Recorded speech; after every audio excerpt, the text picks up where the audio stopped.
So, good afternoon, everybody. I'd like to welcome you to the third event in our speaker series for the 2025-26 academic year. My name is Kenji Yoshino, and I'm the faculty director of the Meltzer Center for Diversity, Inclusion, and Belonging. For this event, I'm delighted to introduce our distinguished guest, Professor Ned Blackhawk. Professor Blackhawk is a Howard R. Lamar Professor of History at Yale University, where he researches and teaches about Native American and US history. He is co-director of the Native American and Indigenous Studies Certificate in Yale College, faculty coordinator of the Yale Group for the Study of Native America Working Group, and co-director of the NYU Yale American Indian Sovereignty Project, a multi-institutional research and advocacy initiative that aims to redress misunderstandings of federal Indian law and support the scholarly development of American Indian legal history. He is the author and or co-author of 5 works in Indigenous studies, including the subject of today's talk, The Rediscovery of America, Native Peoples, and the Unmaking of US History, which is a national bestseller and won the National Book Award for nonfiction. So available at a bookstore near you. His current work focuses on the aftermath of the 7 Years' War in British North America and the place of Native nations in the unfolding Revolutionary War, portions of which have been featured and or are forthcoming in the Boston Globe and the Atlantic. He is a member of the Timok tribe of Western Shoshone, Indians of Nevada. Toward the end of today's program, I will open up for Q&A. Please submit any questions you have through the Q&A button at the bottom of your screen. We'll get to as many questions as we can. Welcome, Professor Blackhawk. As I was saying to you in our little green room, it's a pleasure and honor to have you join us today. I'm really happy to be here and look forward to our conversation ahead. Fantastic. So let's jump in. In the introduction to your book, you argue that US history as we currently know it does not account for the centrality of Native Americans. How would you describe the dominant narratives of US history, and what do they leave out?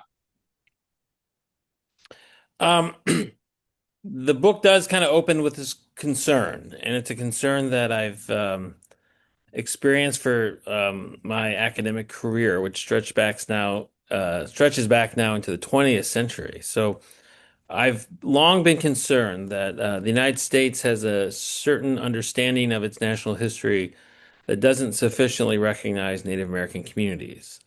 It's part of a larger or wider kind of social misunderstanding, or we might call lack of consciousness that America as a whole either imparts or reflects, and partly because our K through 12 system is not sufficiently staffed with educators who have been exposed to these subjects. And it's not usually a willful or a harmful misunderstanding, just often a kind of a space of deep, either simplistic and or flawed understanding. So I could kind of illuminate this in the kind of scholarly or professional realm a bit more clearly and say things like, why aren't Native nations talked about in discussions of American politics or American political history?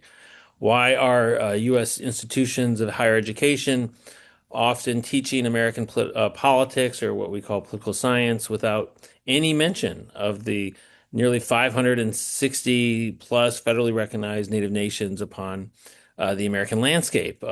Aren't these jurisdictions, aren't these subjects of political and legal importance? Aren't these social communities who merit some degree of recognition in a vision of American multiculturalism that has often alighted rather than centered upon these areas? Great, thank you. So I too began my academic career in the 20th century, something that fills my children with awe and horror. Right. But speaking of centuries, your book argues that American Indians were central to every century of US historical development. Can you give us a few examples of how Native Americans shaped our nation's historical development in ways that may be unfamiliar to the attendees of today's event? Right. One of the kind of often misunderstandings that American citizens have about our nation's native peoples is that there are no records or documents or ways of making sense of this historical subject area. I often tell those or students that that's actually not true. There are centuries of relationships established between European settlers and native nations that predate the establishment not just of the United States, but even of British North America. And so my new book opens in the Spanish Empire and looks at the kind of evolution of Spanish institutions and relationships with indigenous peoples that are rooted in well documented and excavated source materials. In U.S. history more broadly, Indians are, as we were talking about earlier, mentioned in both the Constitution and the Declaration of Independence. And it's almost as if the founders knew something that subsequent Americans have been unable to make sense of, is that these native nations were, in fact, central participants in the multipolar world of the late 18th century or in the Age of Revolutions. And there's a heavy emphasis in the book on the evolving crisis of empire that engulfs the British Empire in the late 1760s and 1770s, and the centrality of indigenous peoples to it.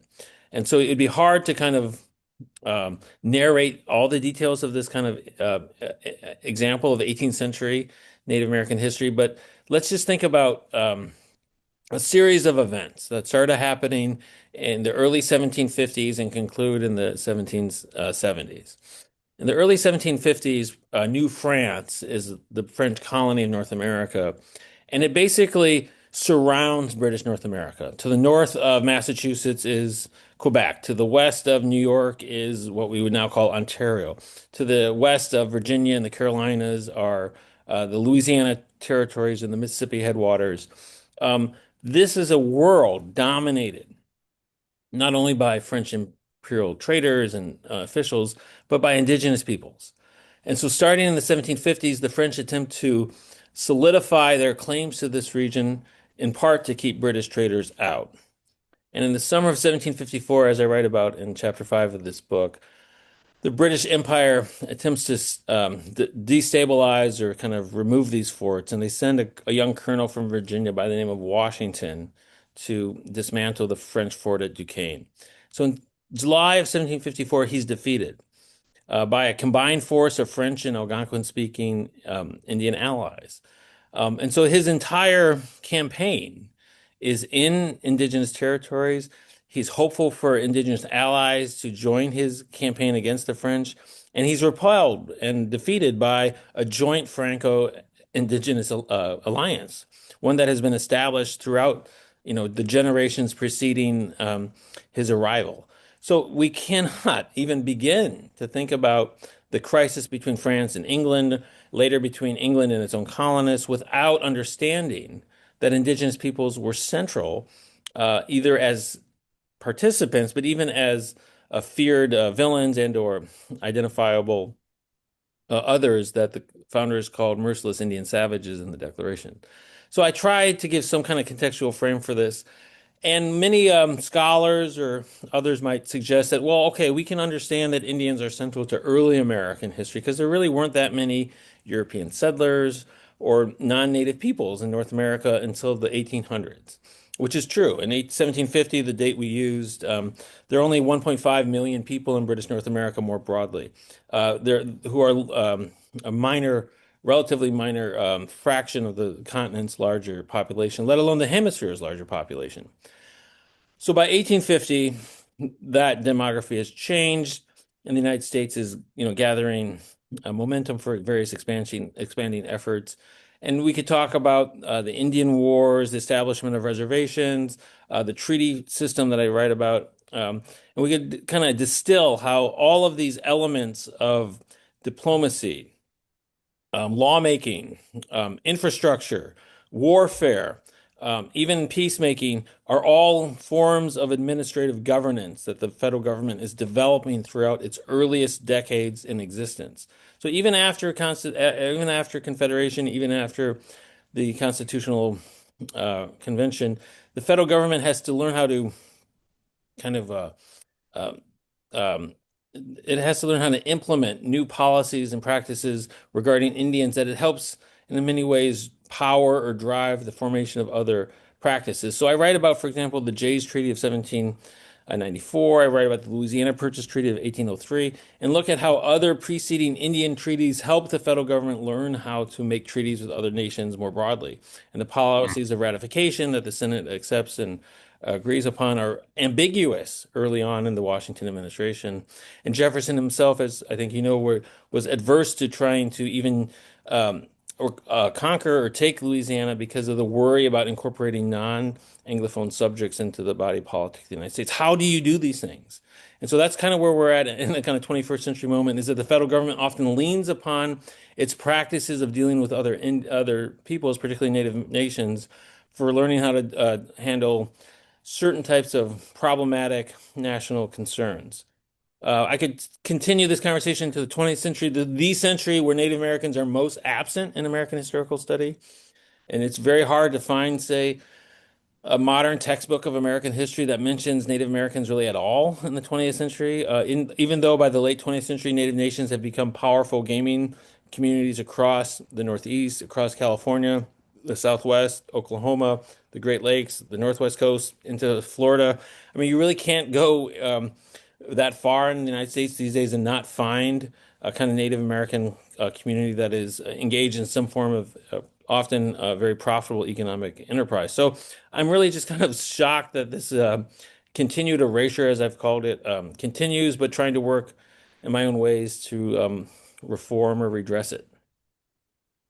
Yeah, this isn't in our planned questions, but if I may, Professor, to sort of double click on that, what explains that, right? Because I cut my teeth during doing LGBTQ plus rights, and so if you look at the history of the LGBTQ plus movement, it's exactly the opposite, right? You don't have the older history being anywhere near as robust as the 20th century or Right. 21st century kind of accounts. So can you help me understand that? It almost seems like you went into the closet as the LGBT movement was coming out of it. I've never thought of it in those terms, but um, there is a certain type of challenge for doing this type of multicultural inquiry.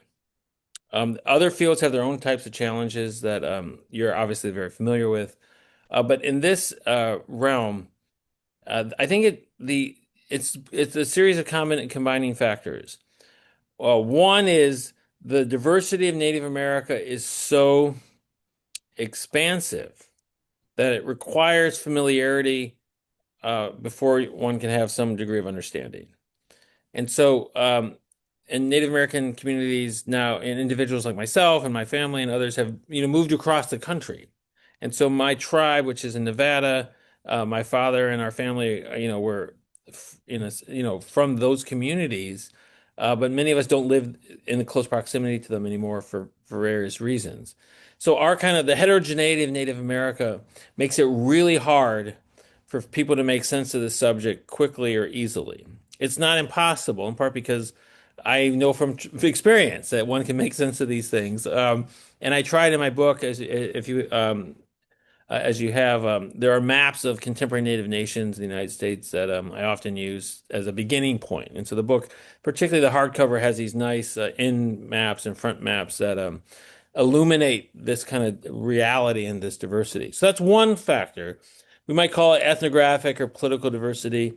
Another is the kind of deeper, latent cultural phenomenon, or there's a kind of phenomenology, we might say, of misunderstanding around Native Americans that is embedded into the American body politic in under-recognized ways. So the Declaration calls Native peoples merciless Indian savages. Now, there were Indians who were antagonists to the revolutionary forces at the time that those words were articulated, but there were also literally thousands of Indian allies or communities who were working alongside the revolutionary movement. And the new Burns documentary on the revolution highlights some of these participants. There are hundreds of Indians who die in the service of the Continental Army during the Revolutionary period.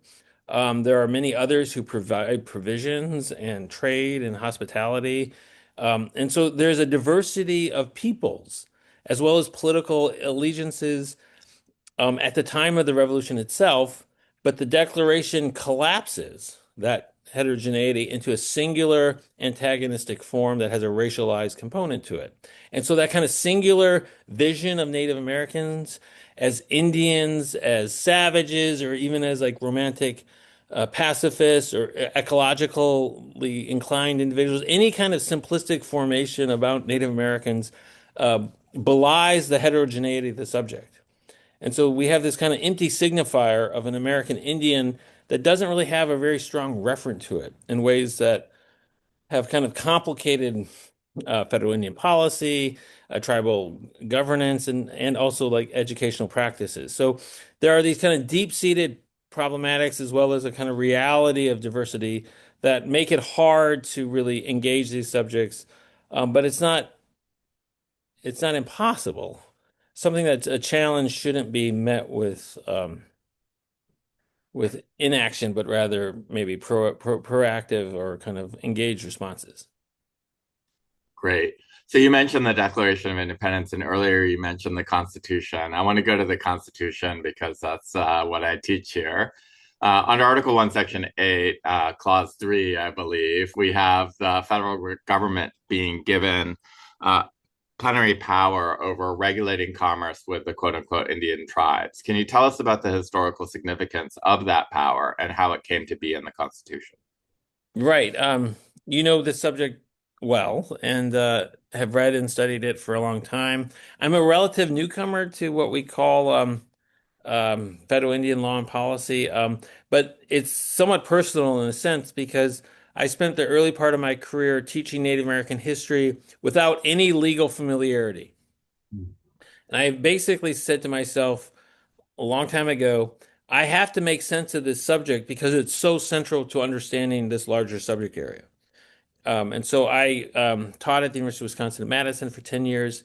And when I was recruited to come teach at Yale, I decided to teach a class called American Indian Law and Policy.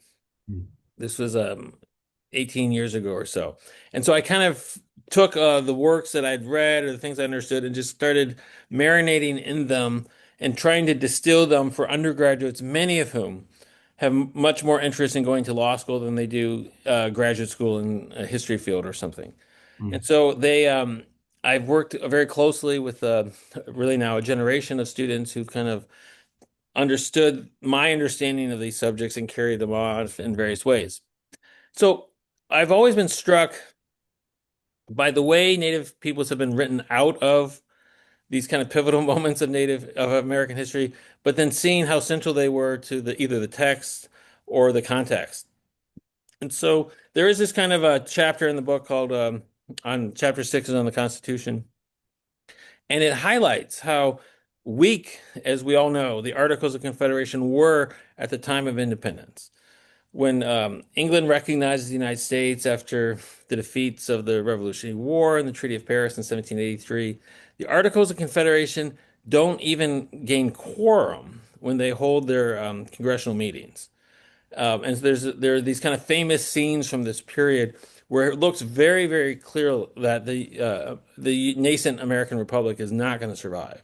And the military historians and others make suggestions that the British are leaving their troops in the forts in the Great Lakes and in Canada with some expectation that this experiment was not going to succeed.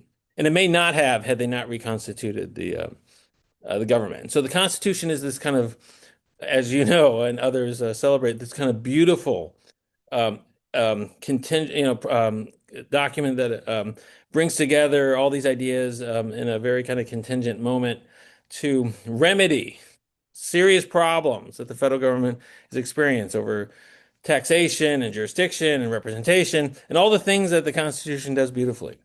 So why do the colonists cede that authority, or the independent legislators see in the Constitution? Why do they cede that authority to the federal government for Indian affairs?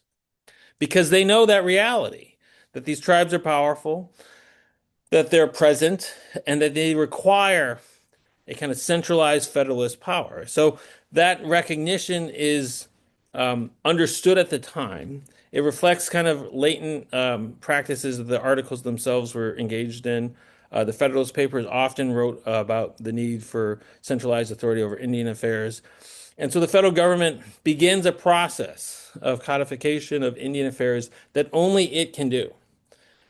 And I call those the five most important words in Indian history. And with the Indian tribes, Article 1, Section 8 of the Constitution delegates that authority to the federal government.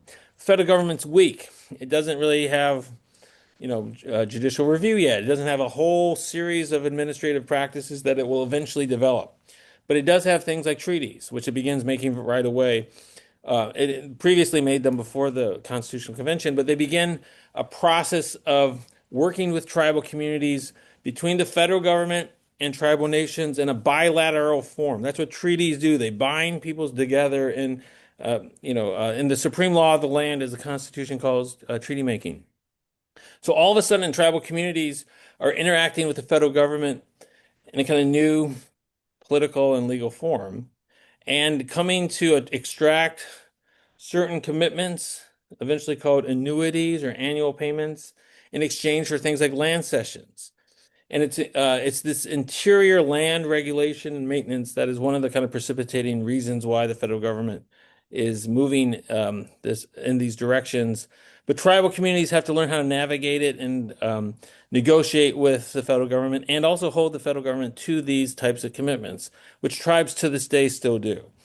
And so it's obviously a very complex process, but it's one that is not about certain types of special rights or minority affairs. This is a central feature of American constitutionalism, interacting with recognized sovereigns who, over time, aren't recognized as fully independent governments, but have a certain degree of domestic inherent sovereignty that subsequent legislation and court rulings, as you know, will interpret and enforce. But it makes Indian law this kind of unique, uncleared often to outsiders, but very generative field that I've really enjoyed working in. Hmm.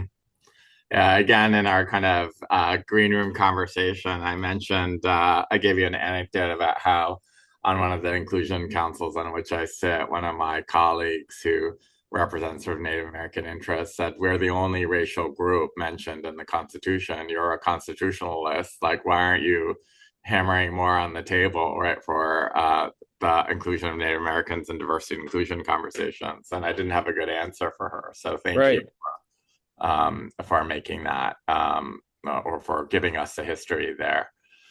In a previous interview, you stated that part of the reason many US historians have been unable to successfully incorporate the Native American story into the canon is, quote, because its political dimensions don't conform to conventional stories of individual rights and or minority struggles for the expansion of those rights, close quote.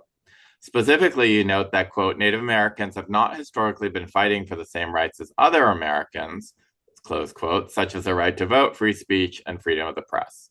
Can you say more about this? How have the political struggles of Native Americans differed from those of other marginalized or minority groups in the United States? And what rights or what powers were they fighting for? It took me a long time to understand this myself, in part because I wasn't, like I said, mentioned earlier, really exposed to some of these doctrines or ideas. And so here's an anecdote that may be helpful. The most famous American Indian author of the 20th century, at least in nonfiction circles, if not overall, is a Dakota writer by the name of Vine Deloria Jr., who wrote a book called Custer Died for Your Sins in 1969, right as what we call the American Indian movement was taking off or becoming visibly active. And Deloria Jr. had worked in the National Indian kind of political associations of his time, and had been the executive director of one called the National Congress of American Indians. And he brought a lot of energy to it. And he, like in a certain sense, subsequent generations, had to kind of understand and learn some of these things on his own. And at the time this was happening, in 1969, the federal government had already established two major initiatives in the 1950s to deal with what was often called the Indian problem. Why were Indian communities so impoverished? Why were Native Americans so far behind? Why were measures of life standards so low on reservation communities and so forth? So the federal government decided to do two things. They said, well, let's get rid of the reservations politically. Let's take away the federal recognition that we just talked about, essentially abrogating the treaty commitments we made to them, and let's let the states handle them. This policy is known as termination, and it came into being in 1953. And so the federal government begins terminating tribal communities, essentially removing federal recognition, federal subsidies, federal programs, and turning them over to the states, where they become overwhelmingly the poorest counties in those state governments. States don't actually want that responsibility, so the federal government comes up with another policy. Well, let's take the young people from these communities and move them to cities where we can put them in job placement programs. And so it's not removal and the kind of forced ethnic dispersal that the federal government had done in the 19th century, but it's a form of encouraged urbanization that essentially is one way. There's no return ticket or any kind of resources for returning to their communities. And so this program is called relocation. And so they're moving Indians into cities, they're abrogating their recognition as tribal jurisdictions. And Deloria writes in this book, Custer Died for Your Sins, people often ask me what I want, what Indians need or want in this moment. And what I often tell them is we need a leave us alone agreement in principle and in fact. And that kind of mentality of like rejecting the kind of the panaceas of federal policymakers, or the kind of the sense of not wanting assimilation into the American body politic, wanting to stay together as communities to maintain and develop or expand communal authority, to nurture children in the teachings and cultures and languages of their ancestors. There's very limited forms of what we might call individualistic political aspirations within Native American communities, historically speaking. Of course, we have like rich individuals and people who have done well for themselves, and not always, kind of stayed that close to reservation kind of community heartlands in certain ways. But overwhelmingly, the political, legal concerns or actions of Native American individuals and activists and intellectuals like Deloria Jr. were to highlight the need to maintain communal autonomy and authority, often away from external, either federal or corporate intrusions. Because Indian land is very sacred and central to Indian, governing and cultural understandings. And without it, Native peoples know their communities become challenged in ways that are both familiar but also hard to predict. And so that kind of sense of collective rather than individual political aspirations is a kind of dominant theme of American Indian political history and activism. And I write a little bit about this in chapter 11, which is on the early 20th century, when Native American communities, like others, were forming national political advocacy associations. And one of the things they were advocating for were the enforcement of treaty rights, the ending of what were then policies of removing children from the communities to be educated in faraway boarding schools, and the kind of return of either stolen or misused lands and resources. And it's a kind of shocking but also kind of inspiring history of a relatively small groups of people often achieving sometimes spectacular results. I promised myself I wasn't going to do this because I think that it's so important to have spouses have separate, professional lives. But your spouse is Maggie Blockhawk, my dear colleague down the hall from me, and I teach her, every year, particularly her essay on power in Indian country, and she recounts in a very moving and personal way how when she was admitted to law school, she was asked what she wanted to study, and she said jurisdiction. And that shocked everyone who was not Native American because who even knows what jurisdiction is before they get to law school, right? And why would anyone want jurisdiction over, or over other things, right?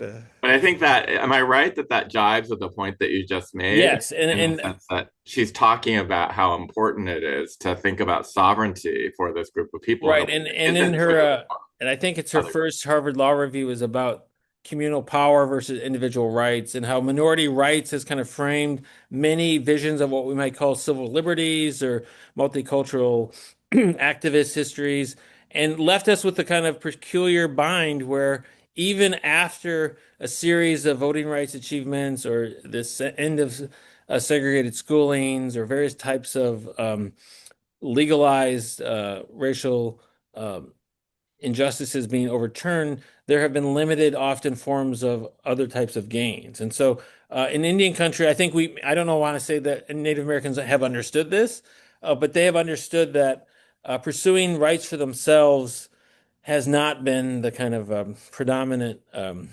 strategy, but securing rights for a community, particularly within this, vast, often under explored realm of constitutional theories and jurisdictions and kind of challenges. Tribes have been able to do things often under the radar that they might not otherwise have been able to do in a kind of different kind of political or kind of national spotlight. And so there are these kind of curious examples of Indian communities fighting against something and obtaining something else in the aftermath.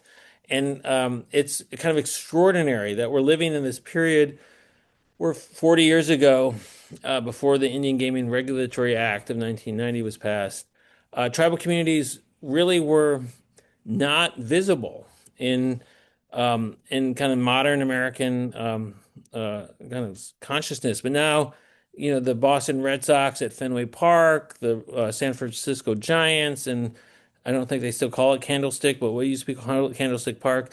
Tribal nations are advertising themselves in these spaces. The Seminole tribe of Florida owns the Hard Rock casino and restaurant chain. The tribes are visible political and economic actors in ways they really have never been in American history, and we really can't understand this unless we understand these types of distinctions. And so it comes out of this jurisdictional question that a case called Cabazon v. California helped establish in 1987 that held that, uh, unless prohibited by Congress, there are no limits on gaming practices by tribes. But then the federal government said, well, let's regulate this in some form. So they passed this Indian Gaming Regulatory Act that has all these categories of classifications in it. So it's a really kind of interesting history that I may not have known about had I not decided to try to make sense of this in this recent project. Amazing. So that's a pretty hopeful narrative. I want to kind of go where you're going, which is to move closer to the present. But I now want to explore a little bit more of the present day challenges experienced by tribal members and how our national history has shaped and contributed to those challenges. So you mentioned the book, for example, High Poverty Rates, Language Loss, and Ecological Destruction. Could you say a little bit more about that? Yes, I do in the book with a kind of sense of optimistic achievement that is obtained largely in the Clinton administration when tribal communities have by the mid to late 90s begun hosting and exhibiting various types of communal authorities that um, at the time were, in many ways unprecedented. And I do like to highlight those types of moments of optimistic opportunity gain rather than perhaps pessimism. There's a deep narrative of Native American victimization and despondency that is less present now, but was very evident when I was a child growing up. There were very few, if any, visions of contemporary Native Americans in American society and kind of media or popular television. If there were, they were usually either stereotypical or heavily laden with senses of loss and either abandonments or various kinds of deracinations. And so it almost felt like in the kind of national public sphere, to be a Native American was inherently to be without something, without language, without land, without culture, without employment. It was just like a deficiency. And so why would anyone want that, right? So I try to, in my teaching and in my work, move past these one-dimensional parameters. But nonetheless, Indian communities are, by and far still the poorest of the poor in the United States. And I think three of the poorest 10 counties in the United States are Indian reservations, particularly in the Northern Plains. So places like North and South Dakota, Montana, to a lesser extent, Wyoming are less incorporated into these larger economic transformations that we're talking about, and confront still to this day very entrenched forms of housing and infrastructure problems, a lack of employment or underemployment, educational opportunities are very difficult. Many reservation communities in these areas are in rural areas that require long transportation to things like nearby schools or hospitals. There are very limited forms, as you may know, of federal criminal inquiry around various types of felonies or crimes that are occurring. So it's an inherently kind of um, challenging subject matter to engage. So I don't want to diminish those real everyday real challenges, nor the kind of realities that still uh, challenge tribal community members who are trying to maintain certain types of cultural practices or language and familial understandings that are still threatened. And so all Native American languages are endangered at the moment. It's not a tale of optimistic growth, though there are people and programs and institutions working to redress them. So, those are the kind of enduring challenges that are made more difficult when academics or scholars and intellectuals or public officials have no understanding of these communities. So, some of the first steps that people take or can take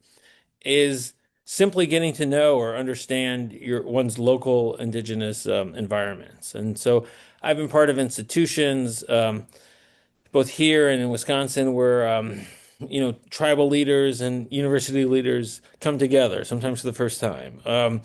There are efforts to bring communities together in states, for example, where state legislatures are now holding what are often called annual tribal addresses, or the State of the Tribes address for a state like Minnesota or Wisconsin or the state of Washington.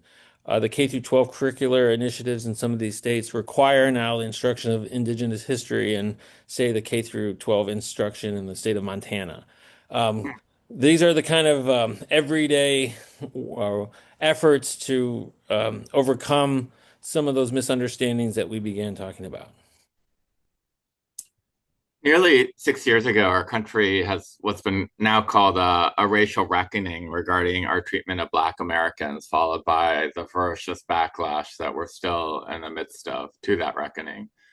Does our nation need a similar reckoning regarding its colonial history? And if so, have you drawn any lessons from the political and cultural debates of the last 6 years about how such a reckoning could or should take place? Um, I'm not sure what that would look like. So I'm not sure I can easily respond to that question, other than to say that any such reckoning would necessarily involve a lot of mutual understandings that would need to be established. And so you probably don't know this, and something that kind of shocks people when they hear about it.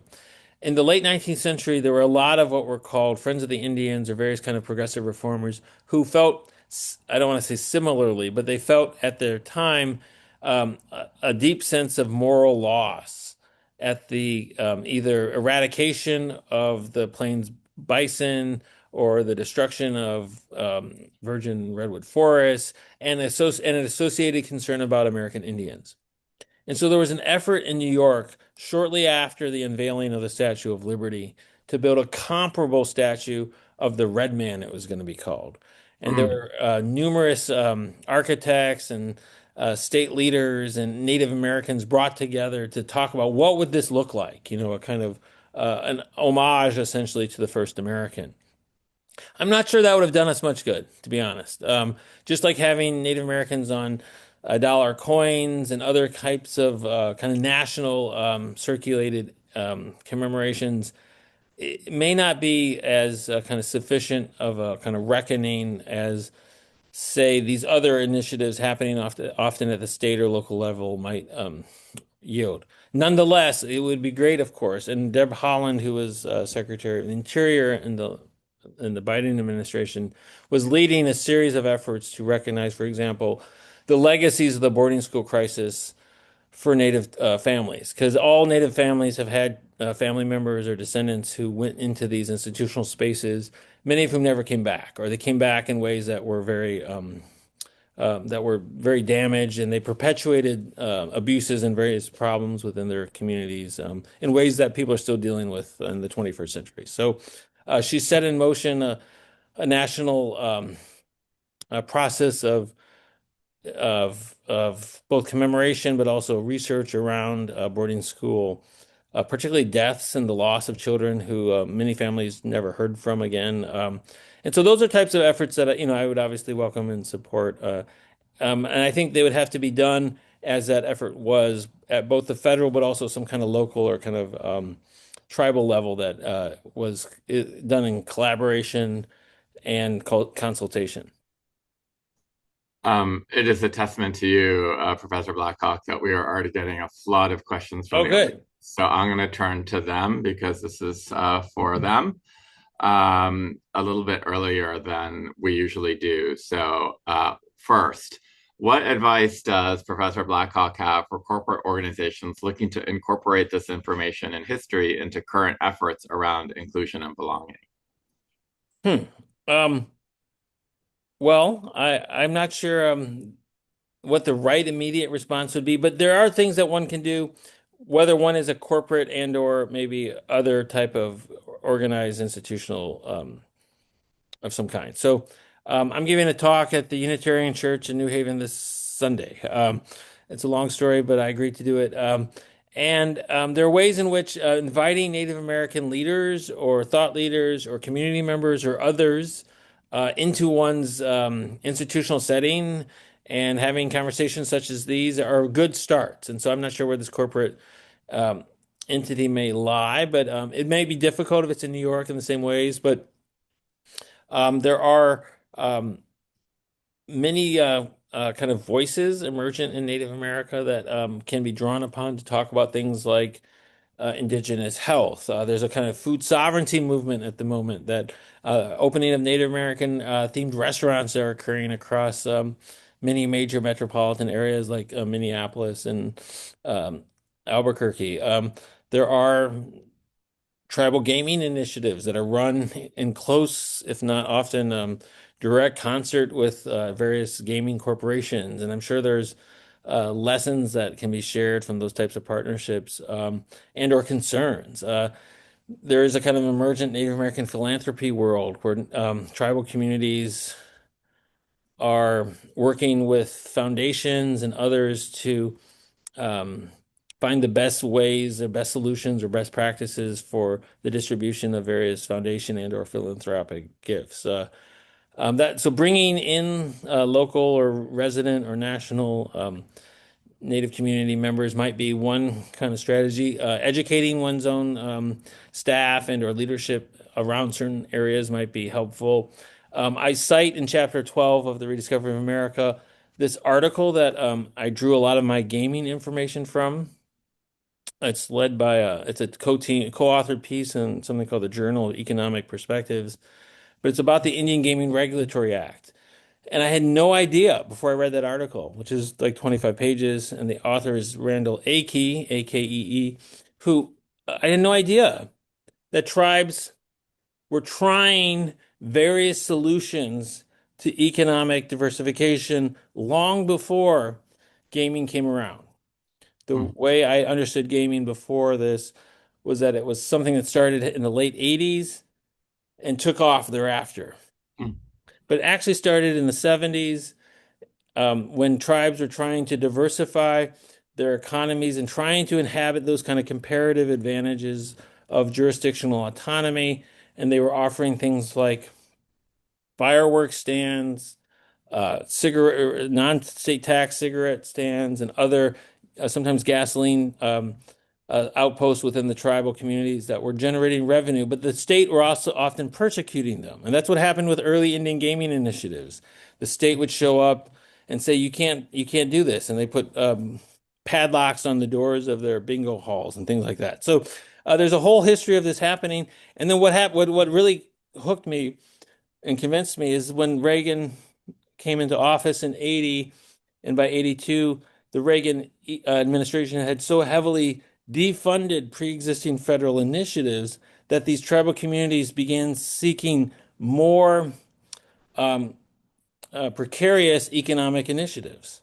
They were so dependent on federal funds for things like infrastructure and housing, and that they were taking all kinds of risks. And economists understand risks a lot better than historians.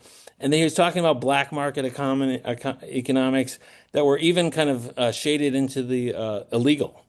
And so that's where gaming came from, a kind of strange origin of Native American tribal leaders trying to build whatever they could for their communities and seeking ties with Las Vegas-based gaming practices. So there's a whole history of corporate involvement that I had no idea about. So this one little article really flipped in my own mind an understanding of the subject. So those are the ways that if one educates oneself and others, these subjects can become more intelligible.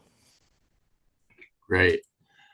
This is a really foundational question that I think many people will appreciate the answer to. Can you please elaborate on how Native American nations seem to be sovereign, yet are also part of the United States, and that Native American people vote in US elections, etc.? Forgive me if I'm not understanding the relationship. Right. The understanding of American Indian sovereignty is a difficult one. It's kind of like, what does American freedom mean in a real sense? Because there are a lot of responses to this in a way that makes it hard to respond quickly or easily. But if you understand what we've been discussing a little bit already about tribal communities' relationship with the federal government, one understands that the federal government does recognize tribal governments as distinct political governing communities. They're called federally recognized tribes. And there's a huge difference between being a federally recognized tribe and a non-federally recognized tribe. Mm. The non-federally recognized tribes are not eligible for federal funding, they can't run the gaming stuff we've been talking about. And the Trump administration, surprisingly for some perhaps, has recognized now over half a dozen newly recognized federal Indian tribes since its first administration in 2016. They recognized 5 Virginia tribes in their first administration, and now just recently recognized the Lumbee tribe of North Carolina. So all of a sudden, that tribe is no longer non-federally recognized. Do they have sovereignty? Do they have more sovereignty now than they did before they were recognized? That's not the question, essentially. But the question is, do tribal communities, as recognized Indian nations, govern themselves? And the answer is yes. How do they govern themselves? Often through governing constitutions. They hold elections.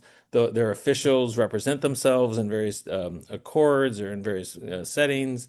And they govern often recognized lands. That's the treaty land portion that we've been talking about.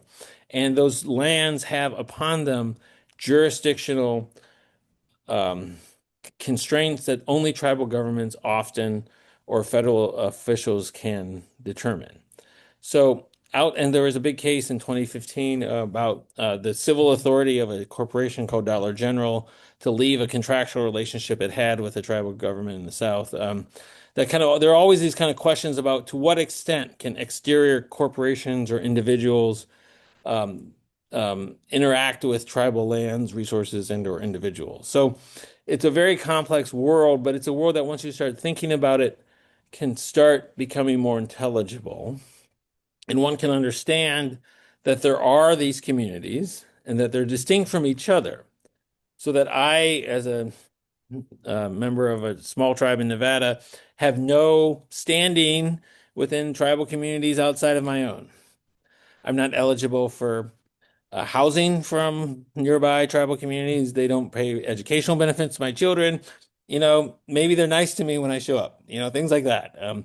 There's small incremental ways where one can kind of identify this. The federal government does fund Indian health practices across the country. So there are some what we might call federally recognized or federally funded intertribal initiatives that benefit multiple tribal community members, but there aren't that many.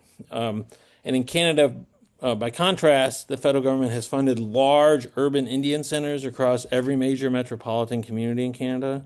They have staff, they have resources. They're not often that replete because they're often helping individuals transition from rural to urban environments. But nonetheless, those types of institutions have a very prominent place within Native communities across Canada in a way that you can't say that in the United States. You can't say, oh, I'm really, we're going to go from St. Louis to um, Nashville, and there's not much infrastructure for Native peoples outside of their own regional or tribal community. So there is a kind of difficult world of envisioning sovereignty in these ways, but it's there, and we just have to kind of become familiar and comfortable in ways that others are not with the idea that one can be both a tribal member and an American citizen. And that shouldn't be a contradiction, but in fact could be a form of Americans' distinctiveness that could be shared and perhaps even celebrated. It's such a helpful answer. Thank you. Similar foundational, but I think important important question. Were Native Americans always looked down on by white settlers, or did this racism evolve over time? Um, it's more of it's a little bit of both. In part because at various stages of American history, white settlers were not as successful as they became over time. And so some of the earliest settlers in places like colonial Virginia or um, uh,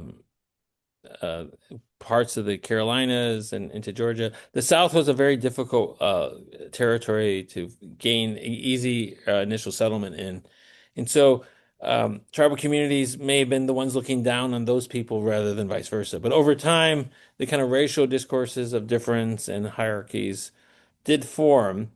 But the ideas themselves are less impactful than maybe the structures or the political economies around them. So settlers moving west in the 1840s um, were part of a transformation demographically of American lands and landscapes that um, tribal communities essentially had limited power to fully interdict or stem. And so the ideas make have most kind of currency in analytically when they're tied to certain types of actions, behaviors, or contexts where one can see a correlation, not just simply a form of difference.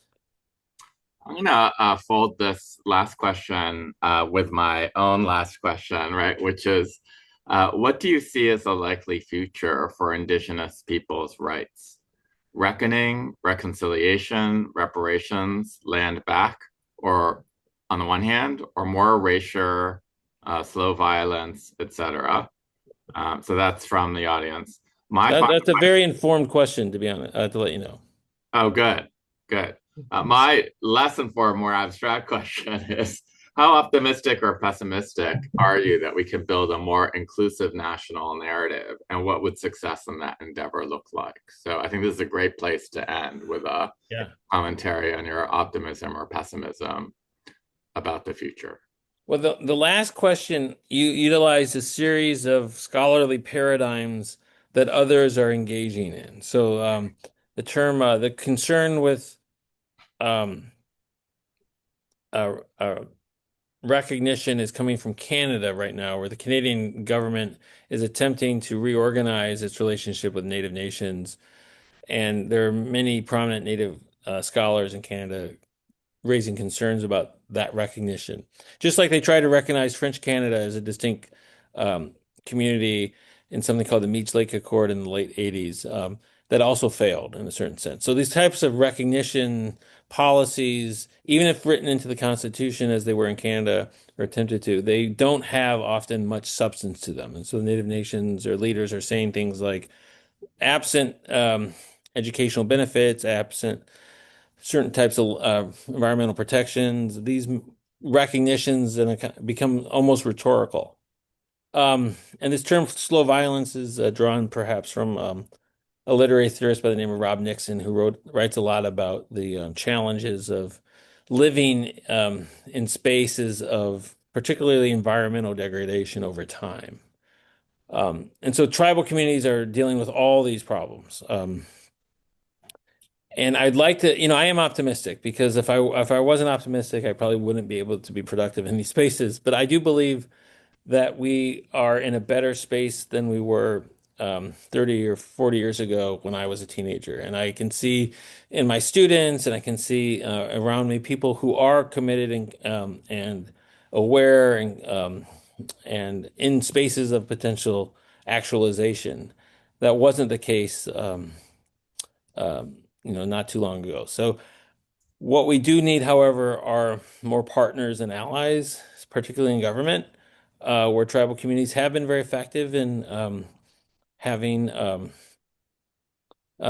of both party signatories to bills and having kind of entry into the halls of Congress on both sides of the aisle, so to speak. But that may be closing at the moment. It's not really clear what the immediate future looks like, but I think long term, there will be a new future at some point where these concerns may become part of a larger conversation about certain fundamental American commitments, one of which should be to ensuring the recognition of tribal nations alongside environmental stewardships and other types of either Earth first or what someone termed land back types of practices. I think these aren't unobtainable steps, but we are in the midst of obviously challenges towards some of them. Great. We're about to close. Any final words from you? You get the last word, Professor. Well, I've really enjoyed my time here, and I'm sorry I can't really see the reactions of your hundreds of participants, but it's been a very productive and enjoyable conversation for me. Thank you so much definitely for me as well. The book is The Rediscovery of America, Native Peoples, and the Unmaking of U.S. History. Professor Blackhawk, thank you so much for joining us. You're an inspiration. Thank you, Kenji. It's been my pleasure.